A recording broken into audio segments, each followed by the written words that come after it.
Welcome back to Meet the Industry. My name is Jocelyn. Today I am sitting down with the founder of Worthy Women, and she also has a podcast called Brown Girl Rising in partnership with Nylon, which is amazing.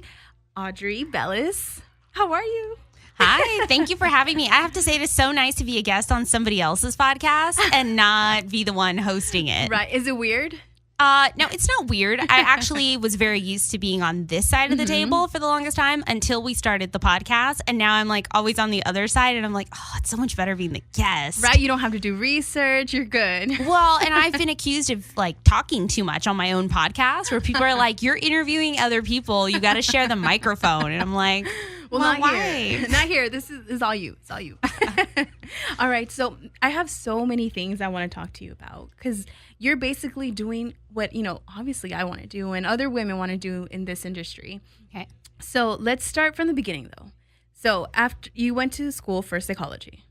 Yeah, my undergrad is in psychology. I graduated really early. I had a full academic ride, and I graduated at the age of 20. Oh, so wow. I was like the annoying overachiever in life. Look where it got you. Well, I was very, everything in life is a hustle, okay? So when I was in college, I go, if I take this class, it'll double count here, triple count here. And if I do summer school and winter session, I can cram in this class, which double counts in this category.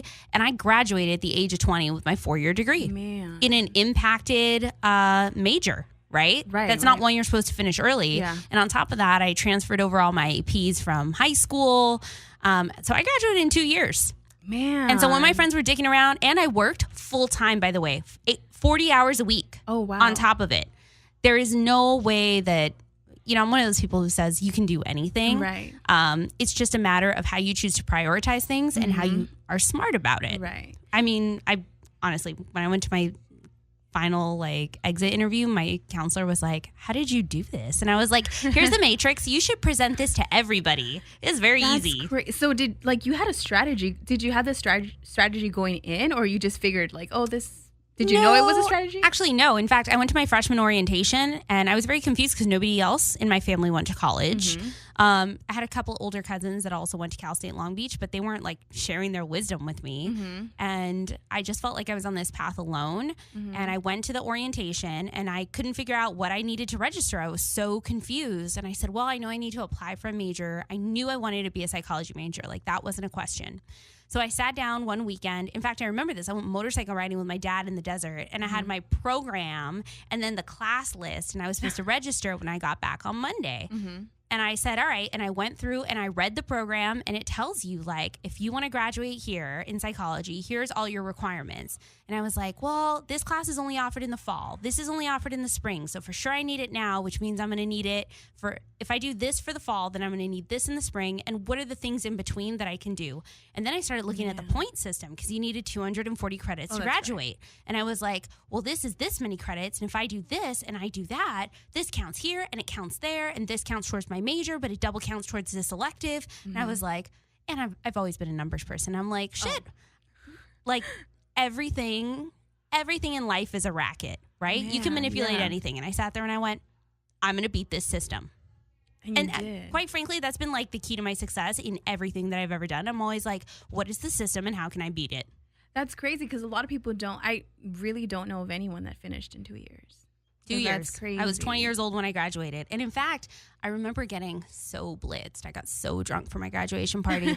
And I remember my mom was like, who keeps giving you alcohol? And I was like, well, I'm just walking around with a cap and gown. People assume that I'm older, that I'm 22 or 23 like everyone else. I was also a recipient of a full academic scholarship called the Jessica Belknap Scholarship. Okay. She was a student. I went to Long Beach Poly. She was a student that was killed in a car accident.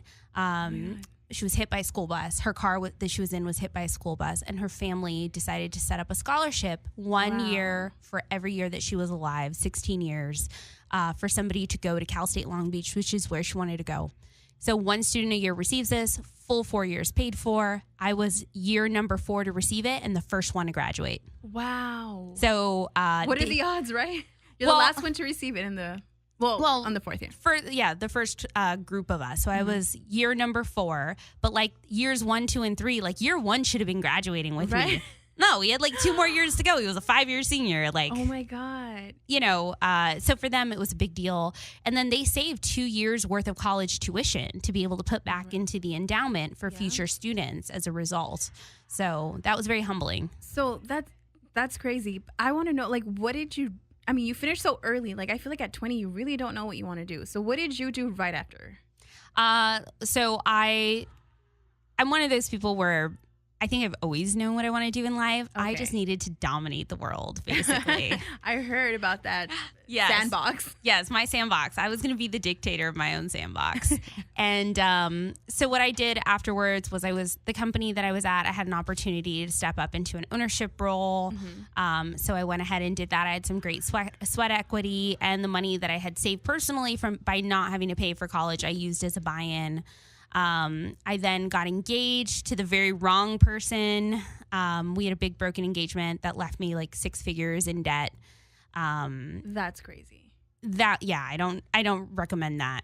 Yeah, that's not. He was significantly older, and I really made some poor choices in that relationship. But in hindsight, do you recognize that like you kind of were blinded by the situation or by the relationship?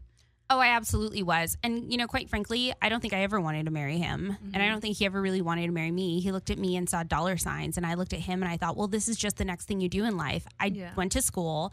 I got the degree. I have the career. I was in my early 20s banking, $250,000 a year. Wow. Like, I was doing fantastic. Of course, meeting the wrong person who was significantly older and very manipulative. Mm-hmm. I didn't know any better. And I thought that was just the next thing that you did. And so when everything fell apart and he had blown through all my money and I had no idea, and I'm getting like letters from people and like wedding venue stuff telling me like, oh, your check bounced. I'm like, what are you talking about? I have tons of money in that account. Apparently, no, I don't. The house that we purchased was in my name, and he goes, let's put in your name for like first time homebuyer credit for you, Audrey. It was because he didn't want me to know his financial situation or to be attached to any of the debt. Right. And when we walked away from that, and it was a very complicated relationship, and an abusive one, quite frankly. Really? Yeah, it was a very unhealthy relationship. Mm-hmm. And when I walked away, I was like, I couldn't understand, for somebody who was so smart, right? I'm a smart girl. How did I end up here? And then I realized like I was doing everything for the wrong reasons. I just thought it was the next step in life. And here's the person who came along and asked me. Yeah. I was modeling an idea of what I thought a relationship should look like, which was something similar to my parents, mm-hmm. Who have an amazing relationship. And the older I get, I truly respect and want that for myself. Right. So in hindsight, I look at that and I think, gosh, I had to go. It really sucks. Don't get me wrong. Mm-hmm. I went through a major depression. I crawled into bed for 6 months at my parents' house and could not get out of bed. It took me a long time to really get back on my feet, pay off that debt, and rebuild my life. But I am so grateful for all those experiences because every single thing that I've been through has led me to today. I would not have the things that I do today had I not been through that. Right. And that's not to say you should give pain purpose, but I think it is to say that you should trust the journey that you're on. Mm-hmm. When things feel hard, there's a reason it's hard. It's pushing you to your own limits so you can know yourself. And you I feel like you kind of have to, in every situation, like, what do I need to learn from this? Like, yes. Yeah.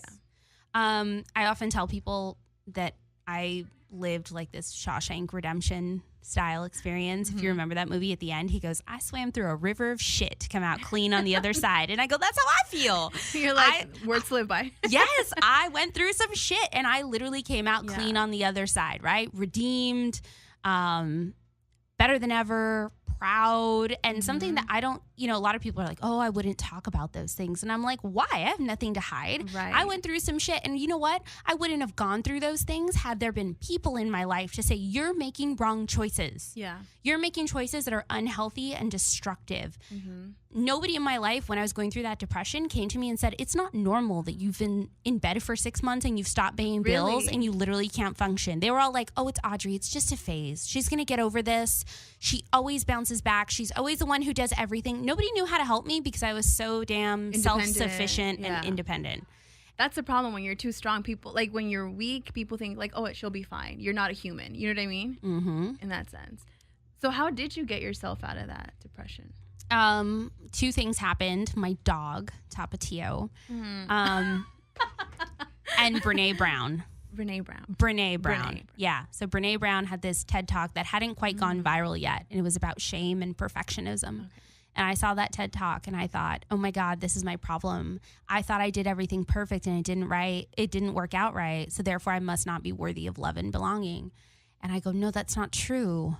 And her talk, totally 12 minutes, changed my life. And I thought to myself, at the end of this, or at the end of the talk, that was the day that I chose to get out of bed and call my insurance and book an appointment for a therapist. That same day, I got out of bed and I went out into the living room because I was at my parents' house. And my dad was like, hello. And I said, I want to get out of the house. And he looked at me and he was like, because I literally had not left the house in almost 6 months. I was just like, my mom said, hiding in my cueva. I was like in my bedroom with the blinds shut. I couldn't see people. I literally could not function. I was taking sleeping pills at the time. I think my mom was counting them to make sure I wasn't overdosing. Yeah. All I wanted to do was sleep and not exist. And I was quite frankly suicidal. Like looking back now, I recognize that I was very close to, I had a lot of suicidal thoughts. Like, what if I just don't wake up tomorrow? It wouldn't matter. Wow. Right? So it was very heavy. Yeah.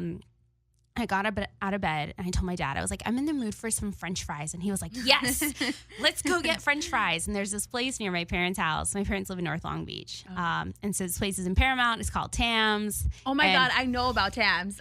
The Tam's fries. They're like the Tommy's fries with the seasoning salt. Yes. And I go, Dad, take me for some Tam's fries. And he goes, all right. We walked out of the front door and it's like in the evening around 8:00. And this little tiny ass Chihuahua comes running up to me. And we never made it to the car. And my neighbors had Chihuahuas. So we thought it was the neighbor's dog that got out, but it wasn't. We asked them.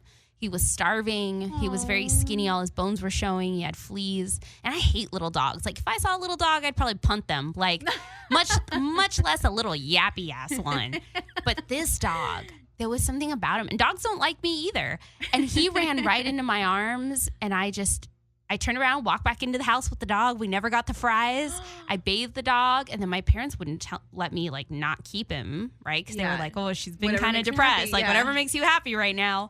And that dog brought me back to life. Like, I always say that Tapatio may have been lost, but I was the one who was found. Like, that dog, and he's still alive. He was old back then, and he's fat and gordo and lazy, and that's how they get when they're older. Yeah, he's 14 years old now. We think based on his estimated age when we found him. That dog is my world. I never really knew what it was like to have that kind of love for an animal until he truly saved me.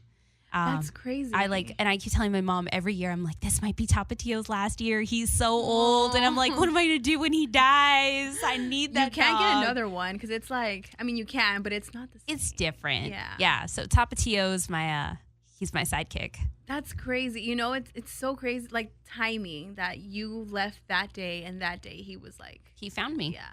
So you feel like that, you obviously accredit that to like. That was a big day for me. I distinctly remember that day watching that TED Talk. And she was a psychologist, and the things that she said, I truly, like, I drew back on my own training, and I was like, no, I know this. Like, like, this is real. She's right. I know this inherently. Why am I letting myself be like this? And the dog, that was a pivotal moment for me. And that was when I decided to, take charge of shit. So I made an inventory. I treat life kind of like an AA program, despite the fact that I haven't been to AA. But I don't know. Maybe I should. I drink a lot of wine. Yet. I think if there's a 12-step program for perfectionism or overachievers, I would probably be the first one there. Really? Yeah, absolutely. I'd be the opposite. Yeah, I would definitely be that person. And so I started making an inventory, right? So in AA, they teach you that you need to make a moral inventory of the things that you've done and righting your wrongs. And I made an inventory of where is my debt owed? How do I have to pay it? Paying it down. I made a spreadsheet. I rebuilt my credit.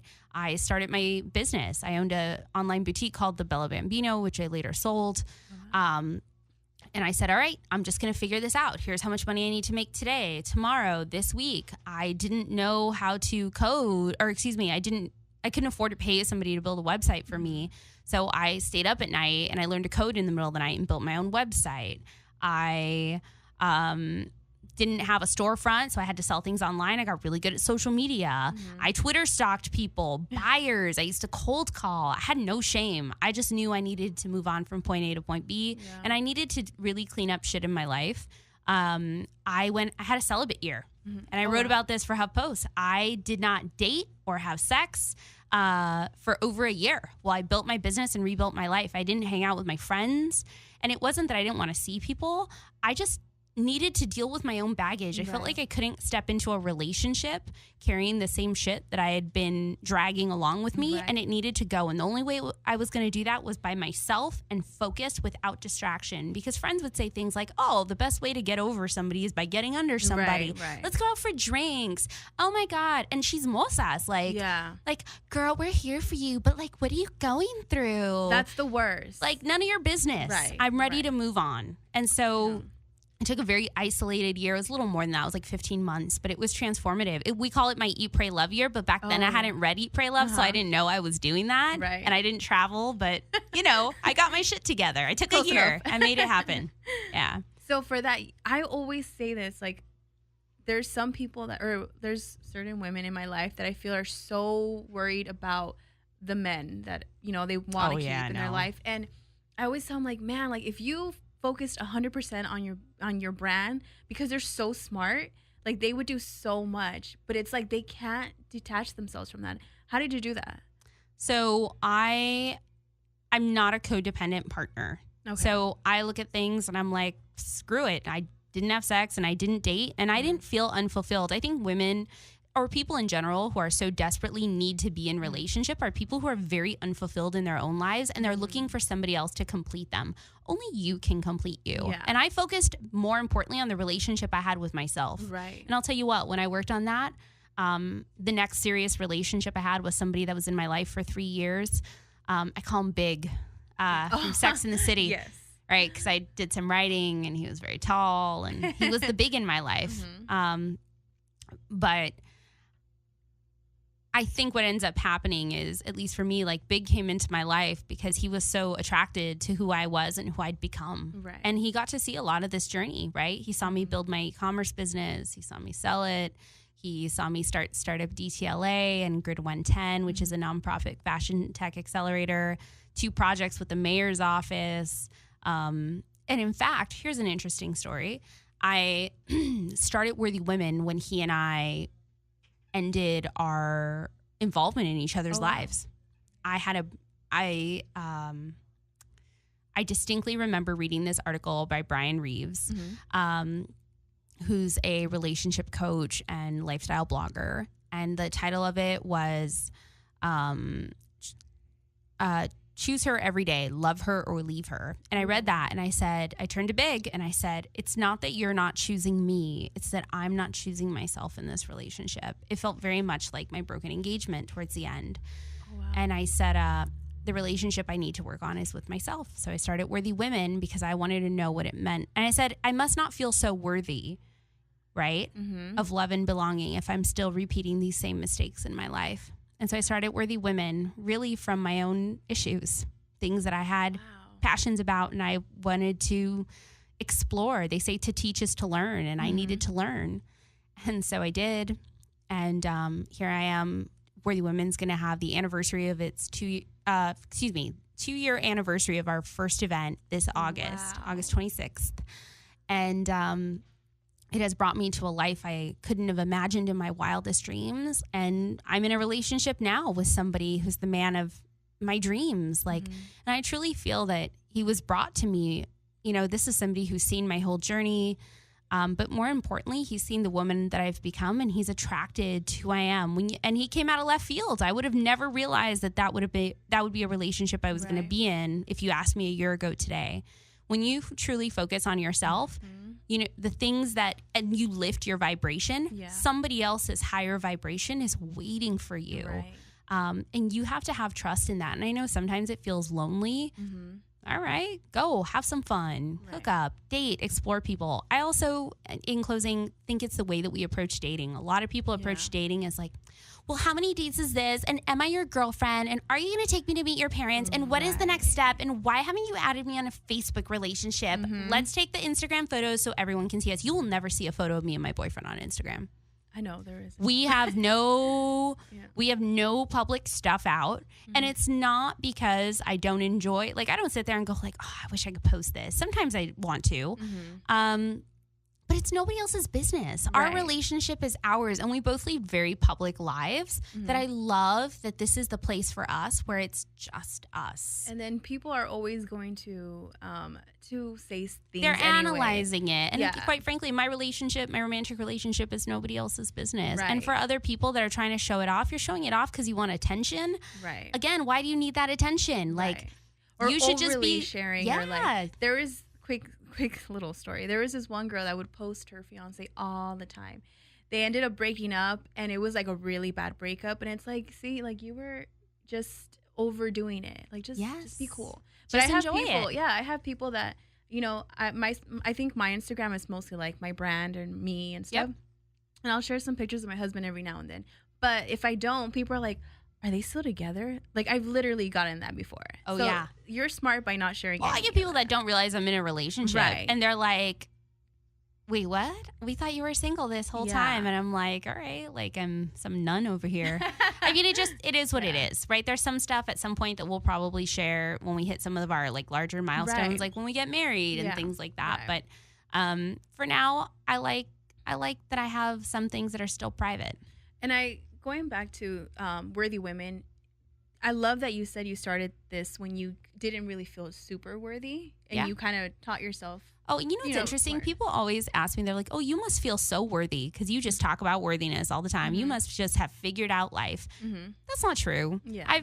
I'm no different than anybody else. I guarantee you at least once a week I'm crying in my office. Right. At least once a week I self-doubt and I go, why am I doing this? Am I doing the right thing? Right. I don't really know.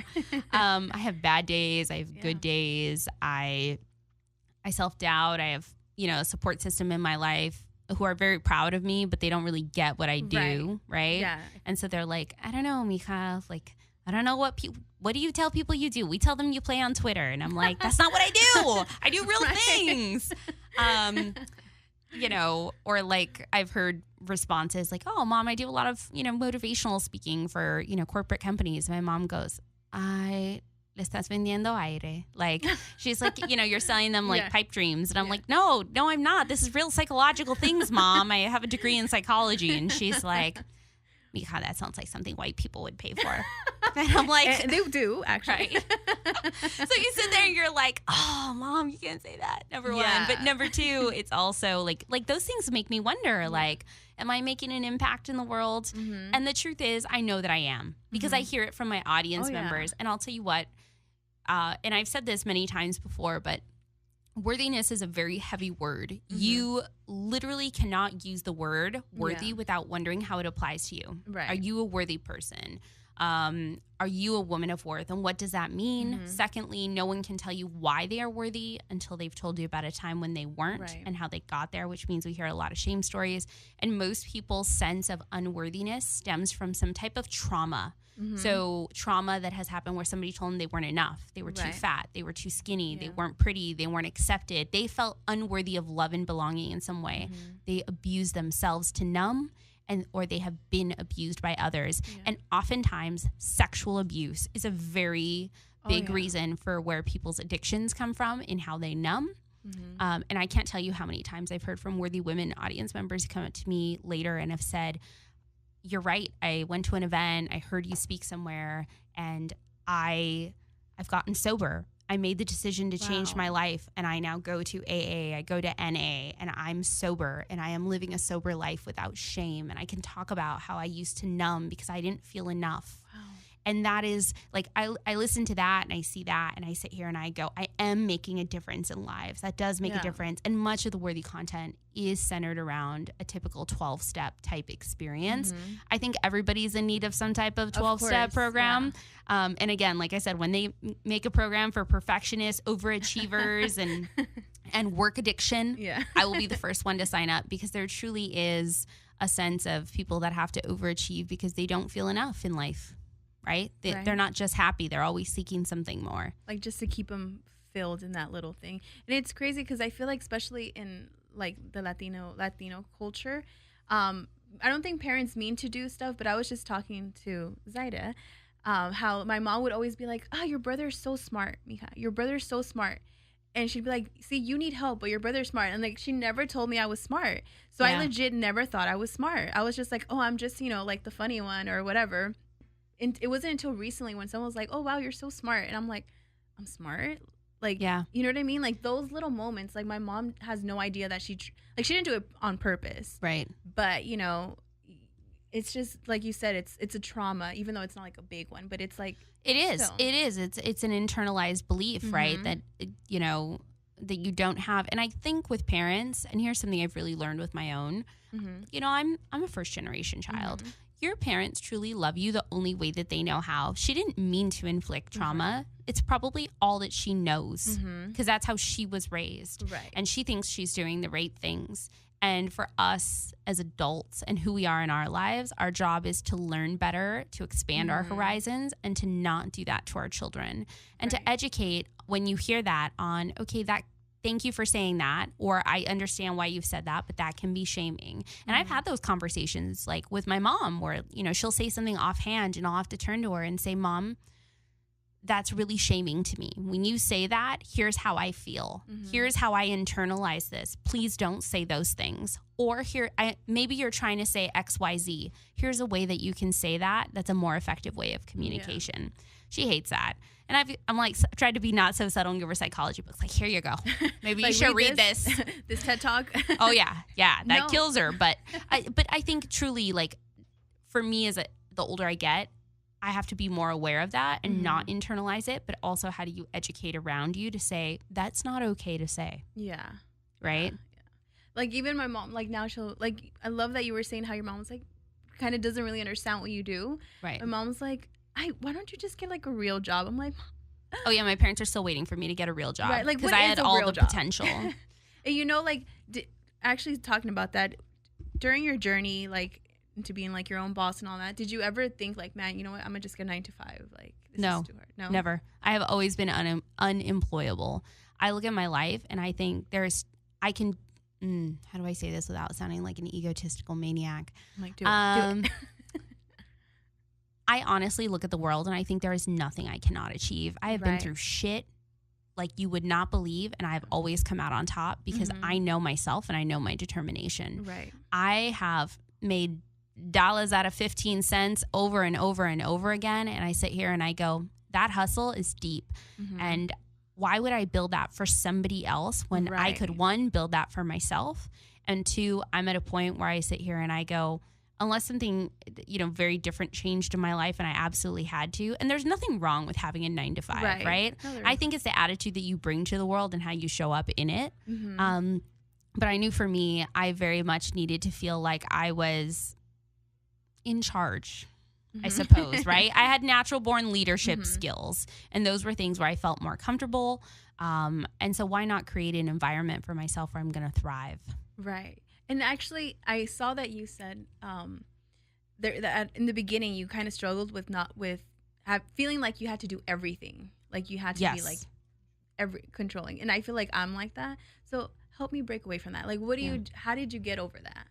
I still struggle with it. Okay. You don't ever get away from that. Okay, I am a total control freak, and I have a little bit of OCD. My boyfriend, like, it drives him crazy because I'm like, you didn't fold that towel right. You fold it in thirds so that one side of the seam is not slightly higher than the other. I'm very clean. I'm very particular. I color code my closet by season, then by style, and then by color. It looks like the Container Store exploded in my life. I'm very anally particular. And that's helped me in a lot of business things, but it's also been the thing. So that which helps me thrive is also my downfall, right? Because my sense and need for control. And here's where that sense of control comes from. Here's a psychological fact for you. People that need to control things control more and more because they feel out of control on the inside.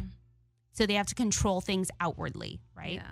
So recognizing that in my team when I'm being overly controlling and micromanaging is because I feel out of control on the inside. So how do I self-check? I do that through a daily practice, daily meditation. I go to daily mass. And I really have to check in with myself and ask myself constantly, am I doing this because this needs to be done? Or am I doing this because I can't let go?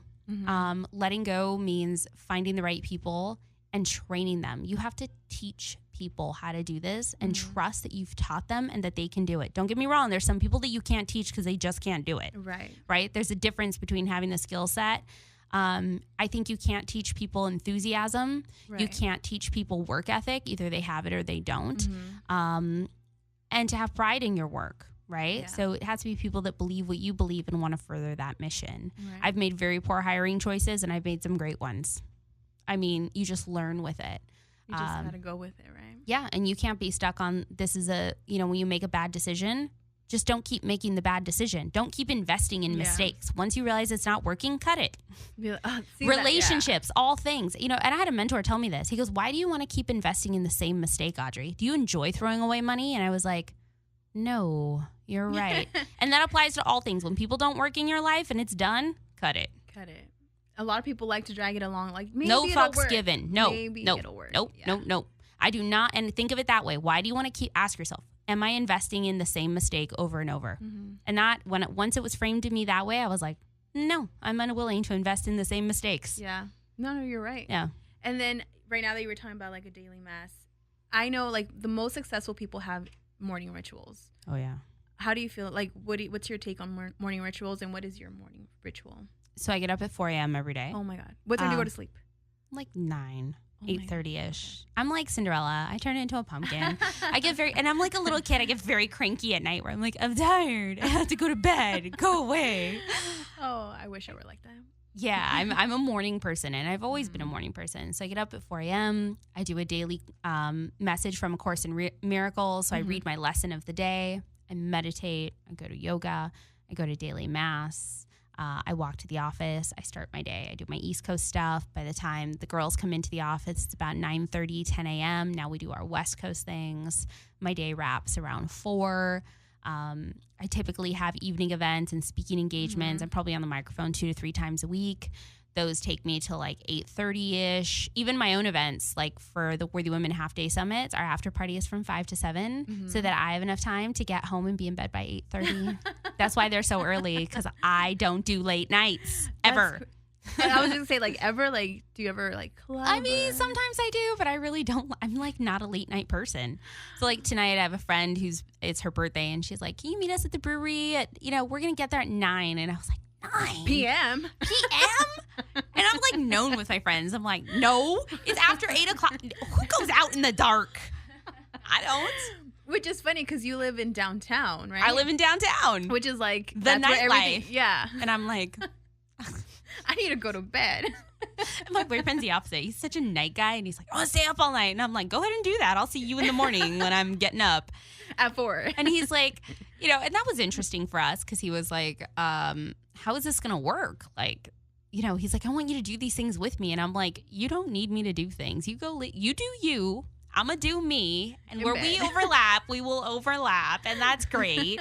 But like I said, I'm not a codependent person. Yeah. I very much like my independence. And so that's been interesting in relationships because I've dated guys who are like, I want to be around you all the time. And I'm like, no. Can you travel a lot or be a doctor and on call? And can I just see you like once in a while? Just be an artist. They're always on tour. Like, yeah, that would be good. Yeah. And so I want to know, when did you move to downtown, and like, why did you move to downtown? So I've been downtown for 6 years. I've worked downtown. I've lived downtown. Downtown for me was like, downtown is the place that made me. I always say Long Beach raised me, but downtown made me. There was something, we talked earlier about how I love hustle. I love it. Downtown is a big racket. Everyone's got their hustle. They're trying to sell you calcetines on the corner. They're trying to sell you paletas. Yes. Everybody has a hustle in downtown. And I love that. My office is on the 16th floor of the Wells Fargo South Tower, overlooking full downtown from east west. I can see everything from the Arts District, and I'm on Bunker Hill, so I'm in the middle of the tall buildings. And I look around and I just see inspiration. Somebody thought to build that. Somebody wanted this. Yeah. And I look at that and I think there's so much more to build and conquer. And I love that I get to be a part of that and shape that. I mean, I've shaped that through Startup DTLA. I've worked with the mayor's office. I feel like I make a direct impact on my community, not just through Worthy Women, but economic development, quite frankly. And the companies I bring to downtown, the people I help get funding for. people I place in office space. I've placed over 200,000 square feet of office space in the last year, and I'm not a broker. That's crazy. That's just Right? my side little thing. Yeah, like, so for me, I think downtown, the hustle of it has always attracted me and kept me. I don't ever want to leave downtown, but I think at some point when I get married and have kids, I'm going to need more space. Right? Yeah. And I think it's interesting that you wanted to bring like all the tech to downtown LA and how you worded all that. But do you think it's essential for someone, let's say I'm a creative, to be around creatives? Do you think that's like vital? Yes, because you need people who are going through the same things that you are to help you thrive, who understand your struggles and your successes, and to centralize the allocation of resources. So if you're in a place where no other creatives are, it makes no sense for people who provide products and services to creatives to service them. So you'll be there like, well, my stuff's really far away, right? People naturally seek like-minded communities. So it's our job to create that. Downtown, especially as a tech hub, we're the second largest capital in the United States. We're the second largest civic presence outside of Washington, D.C. We're the fastest growing metro system in the United States. We have, our downtown alone has 6 million square feet of empty Class A office buildings in just the high rises, which could house Skid Row 42 times over. Wow. And I sit there and I go, these are all empty with fiber internet coming out of One Wilshire, which is the largest fiber internet connection on the West Coast. It's the major data hub, right? And it's all right here downtown. Nobody knows that. Yeah, but nobody's here. Why? Yeah. They're in Santa Monica where it's overly saturated and they're paying more money for office space. Because why? Because Suster's there and you're going to stand next to him at Starbucks and money's going to stick to you by osmosis. No, it doesn't work that way. I like to think of downtown as a full stack city. We have a financial district, second largest civic presence. We have manufacturing. We have the Alameda Corridor that brings everything in from the port up right into downtown. We literally have a little bit of everything: art, culture, music, hot dogs. We got the food. We have the bar scene. We have the nightlife. We have the housing. We literally have a little bit of everything. We should be a major metropolitan city. We haven't been acting like one. I felt it was my part to help contribute to creating it. I love that. And I love seeing like Startup Downtown LA, Worthy Women, like all those events. Like I was telling her, I'm like, when we went to Worthy Women to the event, I was out there and I was like, man, like I feel so alive right now. Like I feel so like this is why I don't work a 9 to 5, not to shame or whatever, but because I have this freedom and I can come to these events and it's in downtown and I'm surrounded by women that are literally have the same mind frame. Like it was so beautiful. Like we left so inspired. We're like, okay, let's go. We're going to go so hard. And honestly, I feel like that's why I don't know, I'm just so inspired by it. Well, okay, so here's the other thing that people need to do. When you asked about people finding like-minded communities, when you find people who believe the same things that you do, you help each other achieve those dreams faster, right? Because you have shared goals. Right. You know what it's like when you're surrounded by toxic people who are like, that's never going to work. I don't see how that's possible. You're never going to do that. That's a dumb dream. You should give up on it. Right. I don't need to be around toxicity. I'm sorry. You got to go. If that's the way and you bring your negativity in my life, you're not welcome to stay here. Right. Being around other people who have done it and done it better than you and done different versions than you where you can share resources and learn from them, that is what I want to be around. Right. Yeah. And tell me,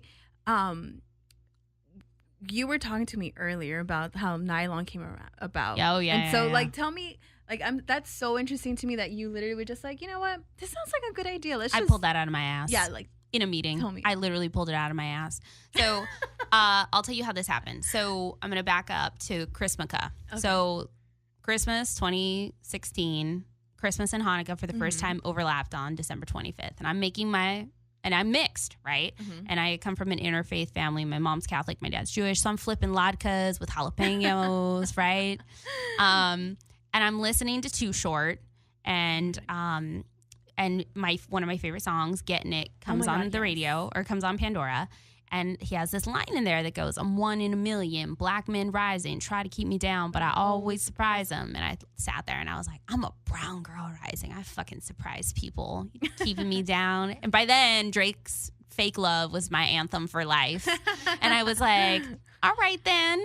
So I texted Yvette, who used to work with us. She's no longer with the company, but I said, Yvette, what do you think of when you hear Brown Girls Rising? And she goes, me. And I said, that's right. We're brown girls. So I sat on it. I wasn't quite sure what I wanted to do with it. And then we had an opportunity to meet Marty Preciado, who's the editor-in-chief of Nylon Espanol. And we're sitting in this meeting and we're talking about how we could collaborate or work together, do some Worthy Women stuff, PR for me to be in the magazine, to do a photo shoot, and for her to highlight Worthy Women. And I turned to her out of nowhere, and we're sitting at this my conference room table. And I turned to Marty and I go, how about a podcast? How about I do a podcast called Brown Girls Rising? And I'm going to feature the stories of brown women, feminist women taking positive action. I want to tell elevated stories because the march had just happened. Oh, yeah. And I pointed out to her, I said, people marched, but now what? Yeah. Right? Right. I said, let's do something about it. Do you want to be my media partner? And Yvette's looking at me like she's going to fucking cut me. She's like, why are you adding more work onto this? We've never done a podcast. We don't even know what we're doing. And I just pulled this out of my ass. And Marty goes, yeah, that sounds like a great idea. Let's do it. Send me a proposal. Send her a proposal. She agreed to it. And I went, oh shit, I guess I got to find a podcast, bae. So I called Maker City, who's been very generous with us. They said, yeah, but we don't know how to use the equipment. So you got to bring your own sound engineer. Shit. Call my friend Randy, who I've known since college. Randy's a producer. And I go, Randy, you still producing? And he goes, yeah, I go. Like a drug deal. Yeah, like, hey, I got this idea for you. You think you could help me? Randy came on board. I booked my guest. And then Nylon goes, well, we need like 6 weeks in advance all of your content for our pushing schedule for how we push out through social media and posting. And I was like, all right, we're going to have to stack them back to back. So the first episode aired in end of January, I think. No, it was early February that it aired. Mm-hmm. And we're committed to doing 40 episodes, 40 weeks worth of episodes. I am literally one studio appointment away from wrapping my last episodes. And I'm going to be done for the year, and we're in June. That's nuts. So I knocked those out. It's been incredible. We've had the opportunity to sit with Leela Downs. That's coming up. And special guest, if I can tease this here. Yes. One of my favorite people that we've loved to work with, Miss Amber Rose, the mother. I love her. I'm obsessed with her. She was at my conference last year. I was like, why wasn't she here this time? Don't worry. We're doing something with Amber this year, and she's going to guest host on Brown Girls Rising with some of her very special guests related to a big project that we are going to announce. Oh my God, that's I'm very excited to be doing more with Amber Rose. And Amber Rose is launching her first women's conference in attachment with the Slut Walk, and yours truly will be the MC for the event. Oh my God, that's so exciting. Thank you. I'm very excited. Amber Rose has been an incredible resource for us, a believer when we were nobody, and I'm very grateful to her and her continued support. And so this just goes to show you could do anything. Let me tell you, people were like, you can't get Amber Rose. And I was like, I'm going to get Amber Rose. Watch me. I'm going to get this. Everybody thought I was crazy. Nobody thought I could do that. Even my own team was like, there is no way we're going to get her. You have no industry connections. And I was like, I got a friend that works at Beats. And I wasn't even going to ask him. And he goes, what are you looking for, Audrey? And I go, well, Jason, I want to meet Amber Rose. He goes, why do you want to meet Amber Rose? And I go, well, I'm having this conference and I want to have her do my final day, the closing out brunch. I want to brunch and learn, and I want to call it a no fucks given approach to dominating your digital space for unapologetic women who live out loud. And I want to sit and have a fireside mimosa chat with her. Man. And he goes, okay. Sent off the email the next morning at like 4 a.m. By 6 a.m., her manager was in touch with me. And she was like, Amber would love to support this. Would you like to do the Slut Walk? And I was like, I want to do the Slut Walk. So I was on stage at the Slut Walk. And now she's a national partner. The Amber Rose Foundation is one of my national partners this year.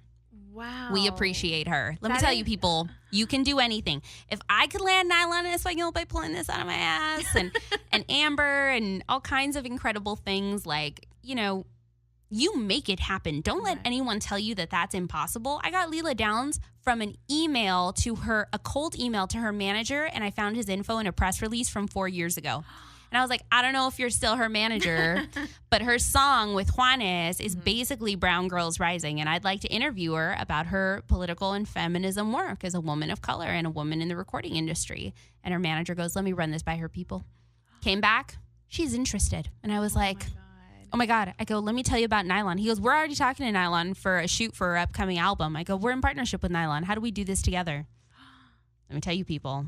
Hijas de la Revolución. You could do anything. You just have to be willing to go out and get it. And I do that. I cold call every day for 2 hours. Like, I make my list. I reach out to my partners. you just got to keep asking. People are going to say no, but at some point people will start to say yes. And when you do, you figure out why they said yes, and you keep getting more of those. So, but there were times where you weren't getting any. Oh yeah, we go weeks with no's. Okay. I just posted this last Friday. Last Friday, I closed a big national deal. Southwest Airlines now sponsors Worthy Women. They are flying me to all my events and my team. Wow. Southwest, let me tell you, like there were weeks and weeks where I was getting no. The Women's March is a national partner for me. Wow. We're in partnership, and we're about to drop that announcement coming up for our Chicago Worthy Women event. Our audiences are probably going to scale to 1,000+ people per event versus like 350 like we had at this last one. Yeah. And that's the difference, right? Yeah. Like, and how did we get the Women's March? Cold email through their website. Man, so they do read those emails. They read those emails. Southwest Airlines came through a connection. I was an influencer that participated at South by Southwest. Oh, where I interviewed Farrah Abram for Teen Mom. I was just on MTV, right? Oh, yeah, I did see that. Yes. Thank you. Amazing. That was interesting, right? Like, how do you have a Worthy Women interview with Farrah Abram? Yes. But I'll tell you, there is nobody that isn't worthy of a redemption story. Yeah. And Farrah has a very interesting one. And I really like what she's done with her life and how she's turned her world around. Yeah. She's sober. And even hearing her story where I sit there and she's reached out about doing Worthy Women stuff. So I sit here and I go, like, let me tell you what my face looked like when she like DM'd me and texted me the other night and was like, hey, your episode's going up tonight. And I'm just like, oh my God, Farrah Abrams texting me right now. Tell me that my episode is going up. And then like people were like, did I just see you on Teen Mom? And I'm like, oh my God, don't tell me I haven't seen it yet. And they aired my entire interview with her. So like for me, that was a big deal. So you never know. Life just, it happens. And it's not enough about you being open to opportunities. You got to go out and create them. Yeah. You have to it's a little bit of both. You got to create them, but you have to be open to what may come your way. Right. I'm like, I don't know if there's a better way to end this. Like, this is, I'm like, I feel like this isn't enough. Like, we need you. That's why you have Worthy Women, though. So. Oh, don't get me wrong. One day I'm going to have an Oprah-like show where she has two dreams here. Okay. Number one, for anybody listening, I want to be on Super Soul Sunday. I want to to talk to Oprah about worthiness and worthy women, and I want to be on Super Soul Sunday. That is dream number one. I tell everybody so I can manifest it into existence.